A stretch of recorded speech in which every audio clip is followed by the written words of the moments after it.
저는 어렸을 때 시골 교회에 주일학교에 다니다가 오랫동안 교회를 떠나 있었습니다.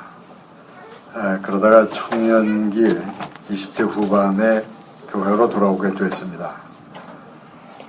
그냥 자연스럽게 돌아온 건 아닙니다. 꽤 길었던 좌절과 연단의 위기를 거치고 나서 저는 하나님께로 돌아왔습니다.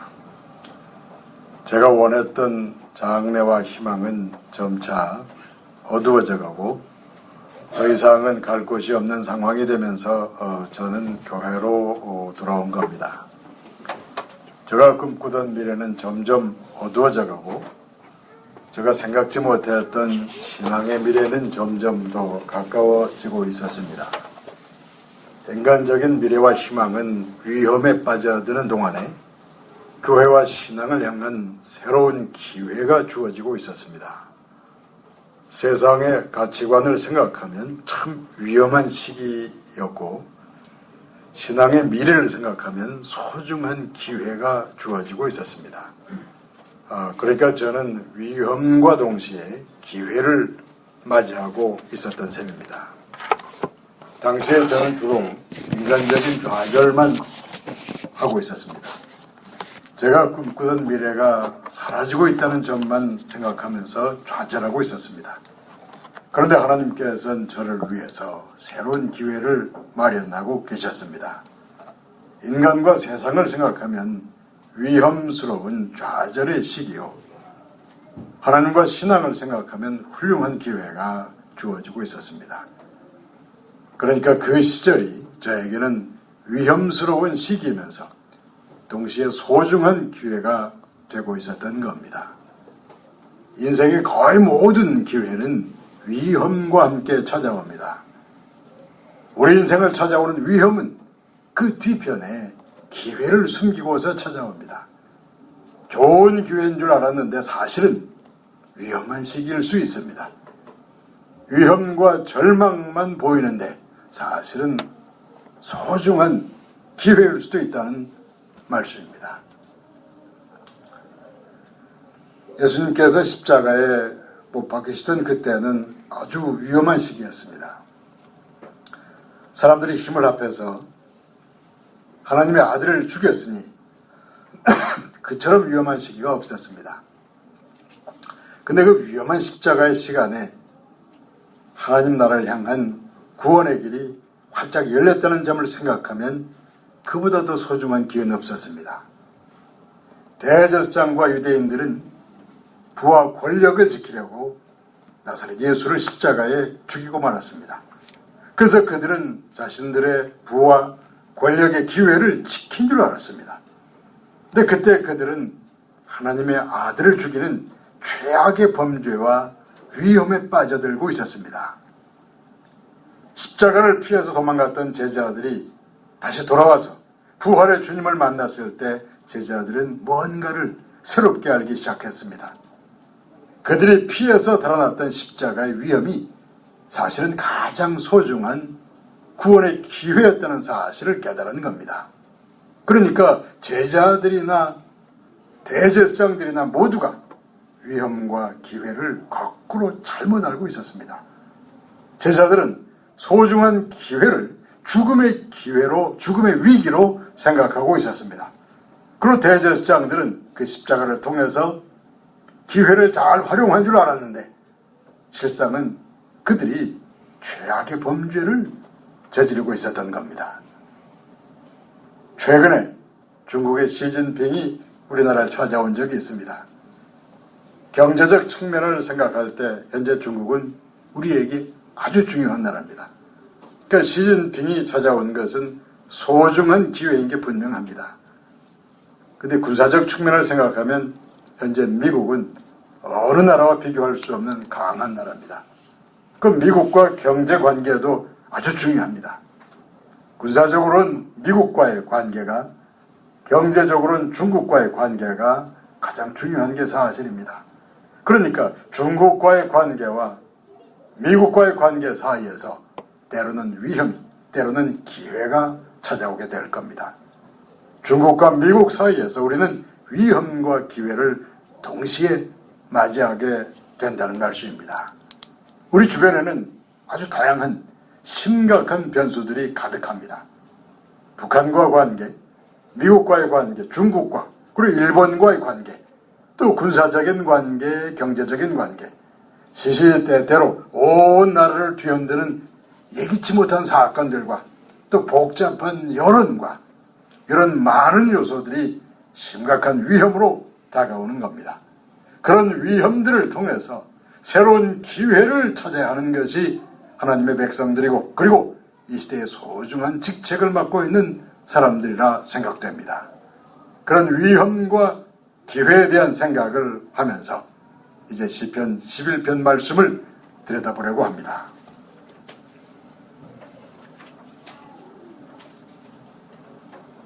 시편 11편 전체에 위험한 분위기가 나타나 있습니다.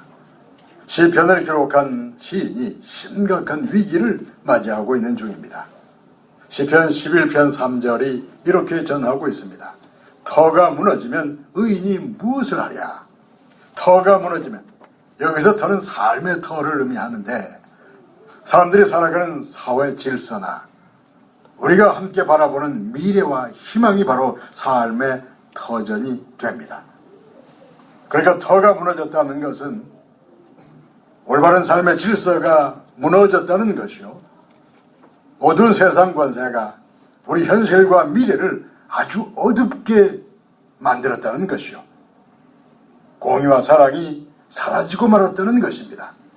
열심히 노력해도 내 삶이 더 나아질 가능성이 안 보이는 것이요, 그래서 나는 어떻게 해야 할지 알 수가 없다는 의미입니다. 구약성경 욥기에 나타난 욥은 오랫동안 많은 고난을 당했습니다. 하나님 보시기에 의인이란 욥이 오랫동안 고난을 당하면서 소중한 모든 것을 다 잃어가고 있었습니다. 욥의 아내가 보기에 미래가 안 보이고 이해가 안 됩니다. 도대체 내 남편 욥이 어떤 죄를 지었기에 이런 고통을 당해야 하는 것인가? 하나님 앞에 성실하게 살아온 욥이 이렇게 오랫동안 고난을 당한다면 우리는 왜 믿음을 가지고 살아야 하는가? 하나님은 도대체 살아계신 것인지 아닌지.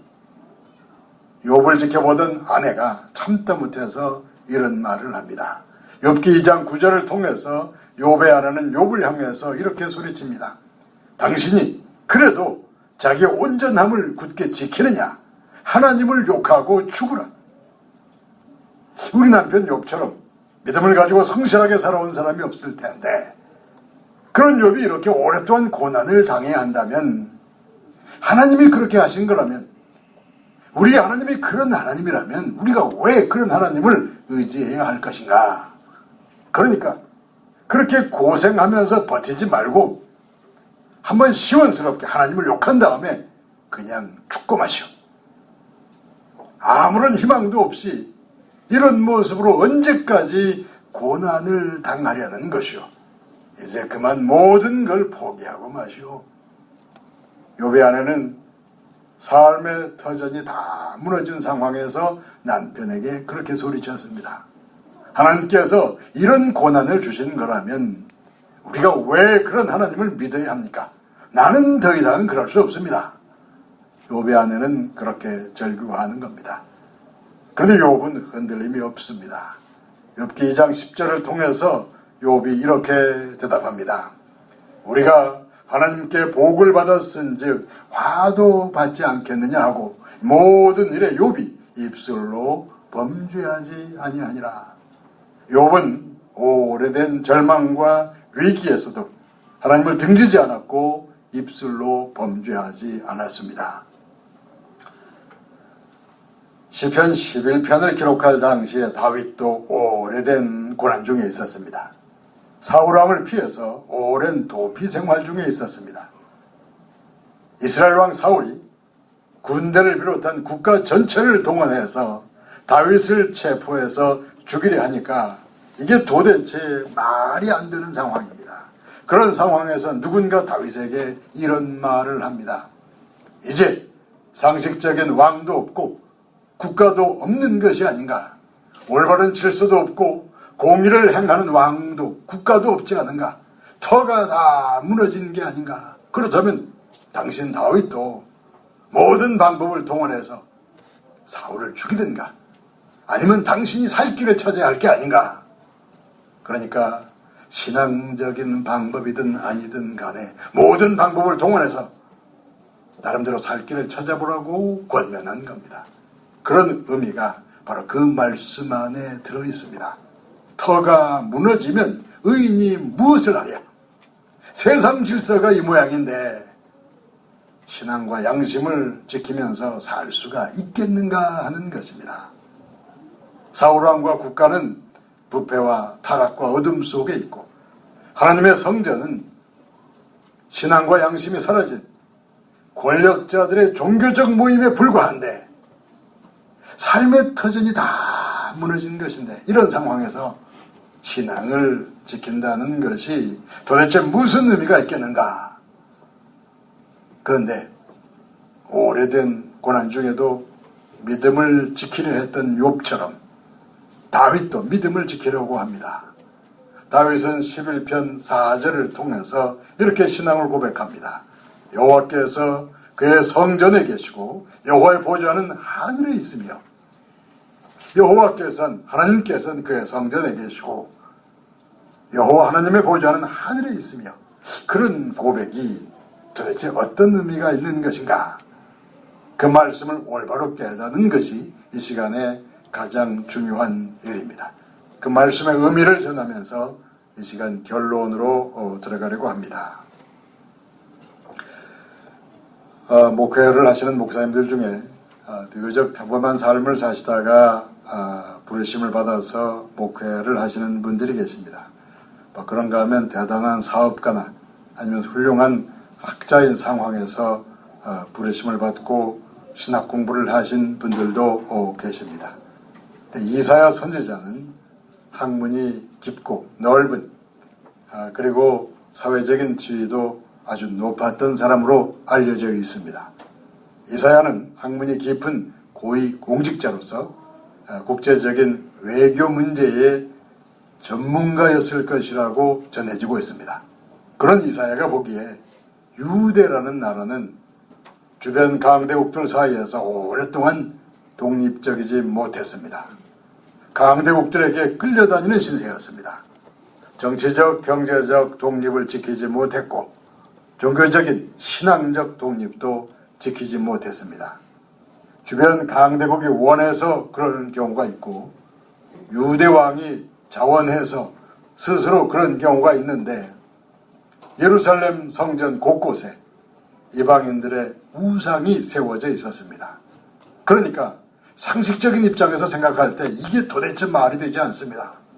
이런 상황에서 하나님의 성전을 찾아가 예배를 드리는 것이 도대체 무슨 의미가 있겠는가? 이사야는 그런 생각을 하고 있었습니다. 그러니까 국가 운영에 대해서는 물론이고 하나님의 성전과 제사장들에 대해서 부정적인 말을 할 수밖에 없었습니다. 더구나 예리한 학자였던 이사야는 비판적인 냉소적인 말을 하면서 살았으리라 생각됩니다. 그런데 공직 생활하던 이사야가 다른 많은 공직자들과 함께 하나님의 성전을 찾아갑니다. 아마도 절기 예배를 드리려고 성전을 찾아간 듯합니다. 성전을 찾아가지만 올바른 신앙과 관계없는 성전을 찾아가고 있었습니다. 별다른 기대감 없이 언제나처럼 부정적인 마음과 표정한 얼굴 하고서 찾아간 듯합니다. 그런데 성전 제사가 진행되던 어느 순간에 이사야는 놀라운 체험을 하게 됩니다. 하나님과 상관없는 성전이라 생각했던 그 성전에서 예배를 드리던 중에 살아계신 하나님께서 성전에 그 예배에 임하시는 체험을 한 겁니다. 그 체험과 함께 이사야는 하나님의 선지자로서 부르심을 받게 되는 것입니다. 그 상황에 대해서 이사야서 6장 1절을 통해서 이사야가 이렇게 고백합니다.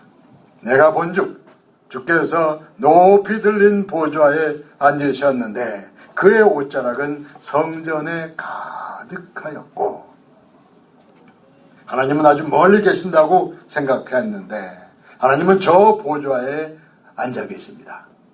하나님의 성전은 하나님과 무관하다 생각했는데 바로 그 성전에 하나님의 옷자락이 가득한 듯이 느껴집니다. 이 성전은 하나님이 안 계신 인간들의 성전일 뿐이라 생각했는데, 공의와 사랑이 사라진 무의미한 성전이라 생각을 했는데, 신앙도 양심도 없는 종교 권력자들의 삶의 터전이 되었다고 생각했는데, 그런데 하나님의 성전은 하나님의 옷자락으로 가득합니다. 하나님은 살아계셔서 저 높은 보좌에서 우리를 지켜보고 계십니다. 하나님은 살아계셔서 하나님의 성전에 계시며 지금도 온 세상을 지켜보신다는 신앙을 회복한 것입니다. 이사야 선지자는 성전에서 예배를 드리던 중에 그런 체험을 한 것입니다. 그런 체험을 하던 중에 이사야는 아주 곤혹스러운 생각에 빠져들게 됩니다. 이사야는 그때 이런 생각을 하고 있었습니다.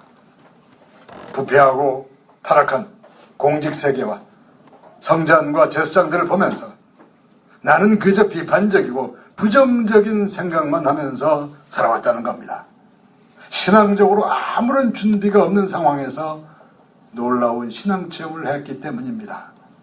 그런 상황에서 놀라운 신앙체험을 했으니 이사야는 아주 곤혹스럽게 생각됐습니다. 이사야서 6장 5절을 통해서 이사야가 이렇게 고백합니다. 그때에 내가 말하되 화로다 나여 망하게 되었도다. 나는 입술이 부정한 사람이요 나는 입술이 부정한 백성 중에 거주하면서 만군의 여호와이신 왕을 배웠음이로다. 화로다 나는 망하게 되었도다. 그렇게 비판적이고 부정적인 생각만 하면서 살아온 내가 믿음 없이 냉소적인 마음으로 성전을 찾아오고 예배를 드리던 중에 살아계신 하나님을 만났으니 나는 이제 망하게 되었구나. 나를 위하여 예비된 것은 심판과 저주뿐이겠구나. 이사야는 그런 생각을 하면서 아주 곤혹스러워하고 있었습니다. 바로 그런 이사야에게 하나님께서는 먼저 죄사함의 은혜를 베푸십니다. 하나님께서는 제단 숯불을 취하여 이사야의 입술에 대는 환상을 체험케 하셨습니다. 이사야서 6장 7절을 통해서 하나님의 천사가 이런 말씀을 전해주었습니다. 보라 이것이 내 입에 닿았으니 내 악이 사하여졌고 내 죄가 사하여졌느니라. 서초교회 성도 여러분, 우리는 어느 시대 못지않게 어두운 시대를 살아갑니다. 한류 문화가 온 세계에 퍼지고 경제 강국이 되어간다 하지만 우리 주변에 감추인 부패와 타락으로 가득합니다. 뭔가 아는 사람이라면 비판적인 부정적인 생각을 할 수밖에 없을 듯합니다. 교회는 종교계는 더하면 더했지 덜하지 않습니다. 우린 신앙을 지키기가 아주 어려운 시대를 살아가는 겁니다. 이사야 선지자도 그런 시대를 살고 있었습니다. 그래서 그냥 끌려가듯이 다른 사람들과 함께 형식적인 예배를 드리던 중에 이사야는 예기치 못한 놀라운 체험을 하게 된 겁니다. 그 순간 이사야는 이렇게 소리쳤습니다. 화로다 나 연망하게 되었도다.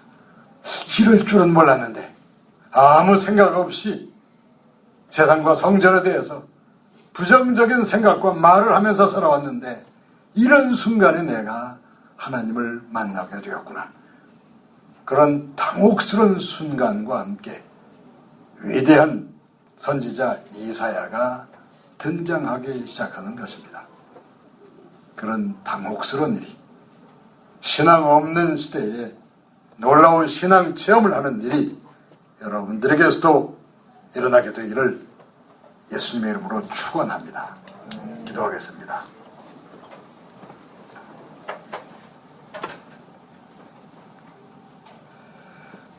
아버지 하나님이시여, 올바른 질서가 사라지고 신앙과 양심을 지킬 수 없는 어두운 시대에도 우리가 바른 믿음을 가지고서 하나님 말씀에서 약속과 근거를 찾고서 믿음의 길로 서게 인도하시옵소서.